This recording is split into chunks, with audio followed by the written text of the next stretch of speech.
Hello, everyone, and welcome to History with Hilbert, to our series on Cyrus the Great, the First Persian. Now, if you are new to this series and haven't seen the first two episodes, I strongly recommend that you do, because otherwise this might not make much sense to you at all. And I will obviously link the playlist to Cyrus the Great, the First Persian, in the description below. Now, last time we left our hero Cyrus after the defeat of the Lydians at the Battle of Thymbra, where he employed his general Harpagus' very clever tactic of using camels to scare the enemy's horsemen. And now we see that obviously Cyrus has just defeated the Lydians and he incorporates the Lydian kingdom into his empire. And from this point, he obviously then inherits the Lydian treasury, and he entrusts this to a man named Bactias to take it back to the Persian heartland so that it can be used from Cyrus's capital. But the man entrusted to take this back, Pactias, he actually does something completely different, and he uses this money to incite a rebellion in Sardis, which, if you remember, was the old Lydian capital. And Cyrus isn't one to let this go, and obviously Cyrus sends in his troops, but Pactias then retreats to Ionia, but he is followed by the Achaemenid forces, who capture several of the local cities in this location, and they do defeat Pactias and get the money back, which is very important. Now, an important note about Asia Minor in this period, which is this area, as you can see on the map there, in modern-day Turkey, that area, was that the culture there was Greek rather than Eastern. So it was heavily influenced and colonized, actually, from just on the other side of the stretch of water that is called the Hellespont. Now, it's been labelled the Aegean Sea there, but on the other side would have been the Greeks and the ancient Greeks who were starting to flourish. And Asia Minor, all the way around this coastline, would have been Greek cities. So if you think about Troy, that was somewhere around there as well, and that's why we get this initial conflict between the Greeks and the Persians, because the Greeks have city-states on that side of Asia Minor. But anyway, back to the story of Cyrus.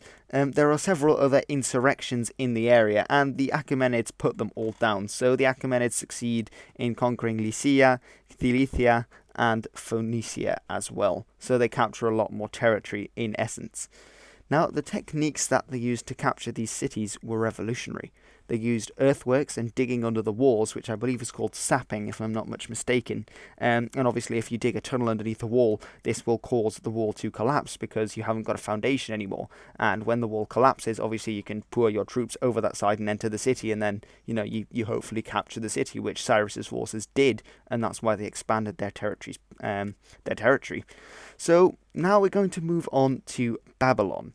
And Babylon was a very powerful empire before the Assyrian conquest. But if you remember in the first video, around this time when the Medians, they formed their own empire, and with Cyrus and his ancestors, the Assyrian Empire was starting to go into decline.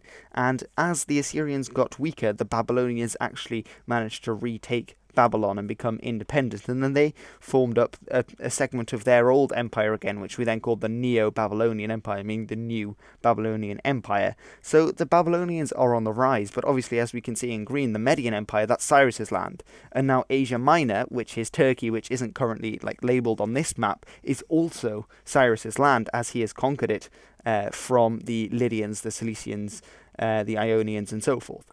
So, obviously, these two are going to clash, and Cyrus is actually the first one to make a move.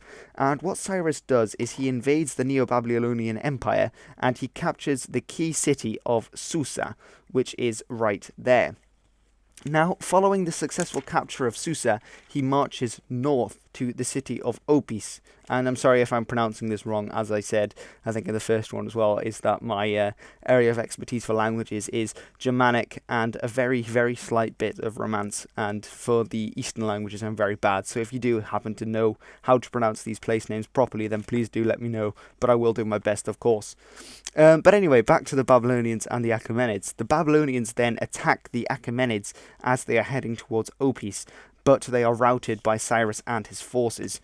Now the Babylonian king, he flees back to Babylon, his capital, and he starts preparing for a siege, but his people aren't having it, and they open up the gates to let Cyrus and his men into the city, and thus ending the war with the Neo-Babylonians. And now this great area is also belonging to Cyrus. After his success in Babylon, he orders the creation of a cylindrical cipher, which is called the Cyrus Cipher. I know that they are very creative in their naming process. And of course, Babylon's empire was huge, which had lots of different territories in it by itself. And because he has defeated the Babylonians, these lands are now his. So, for instance, he incorporates Syria, Judea, and Arabia Petraea. Something that's of particular interest to modern historians is, in fact, what is written on the Cyrus Cylinder in the cuneiform script. And it's possible that the oldest bill of human rights in the world ever found is actually written on this cylinder that Cyrus had made, which makes him quite an interesting character, especially seeing as though he's this big warlord, the defeater of empires and kingdoms and, the conqueror of the Near East. So it's really interesting to see that he actually has this made. And on it is written something along the lines of that the gods of Babylon have chosen Cyrus to free its peoples, to restore the ruined temples of Mesopotamia, and to let each person worship the god of their choice, rather than the god of their conqueror, which is really interesting, because throughout history and throughout Mesopotamia, all of these conquerors would have come along with slightly different religions, and they would have enforced these on the people they conquered. But Cyrus is saying, no, you can do what you like, you can worship who you like, you don't have to worship the gods that I am worshipping as your conqueror. So these are seen as the first liberal bill of human rights, which is really, really interesting, actually, when you look into it.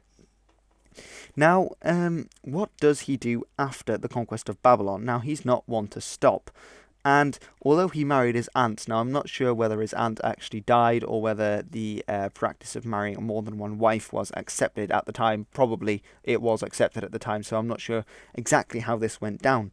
But Cyrus sends a marriage proposal to the queen of the Massagetae, who are a tribe from beside the Caspian Sea.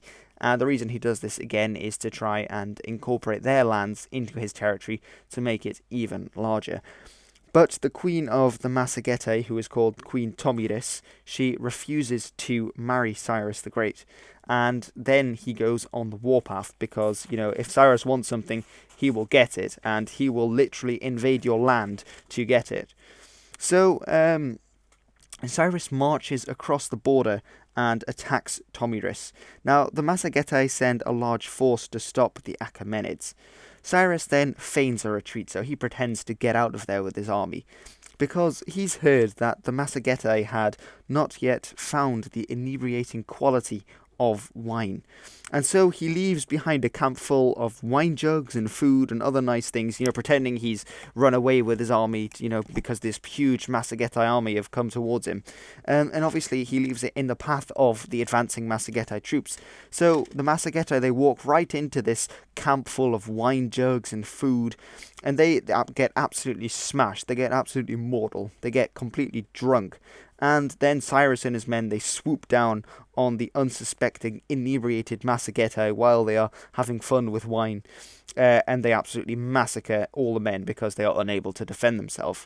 Now, the Massagetae general, who has a very cool name, I believe it is pronounced Spargapises, and he is captured. And Spargapises is actually the son of Queen Tomiris, so the queen of the Massagetae. And instead of living in the shame of his defeat at the hands of Cyrus's smaller force, Spargapises. It really is a cool name, but it's hard to say. He actually commits suicide rather than live with the shame of his defeat. Now, learning of what has happened, Tomiris rallies the remaining Massagetae and invites Cyrus to do battle with her. Now, this time the Massagetae are successful, and unfortunately our hero, the Prince of Persia, the first Persian himself, Cyrus, is killed in this battle with the Massagetae, and the furious Queen Tomiris has her revenge. And this moment has been put on canvas several times, in fact many times, often showing the victorious Queen Tomiris herself holding or being presented with the decapitated head of our great Persian warlord Cyrus.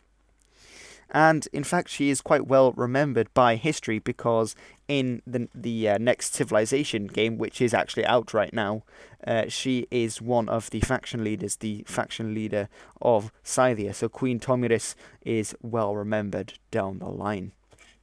All right, everyone.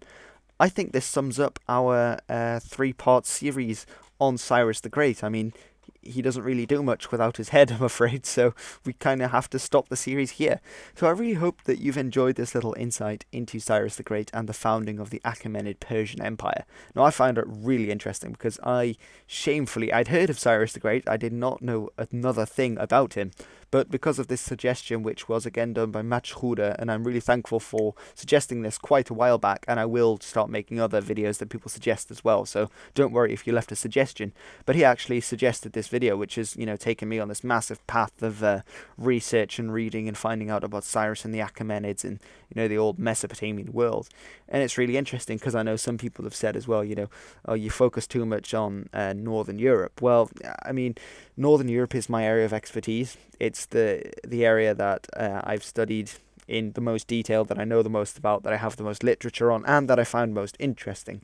But I, of course, do find other areas interesting as well. So I'll try and diversify the content on the channel, and I hope this has been a fun experience for you all to look into this other area, this other period of history. Alright everyone, thank you very much for watching this third and final part of Cyrus the Great, the First Persian.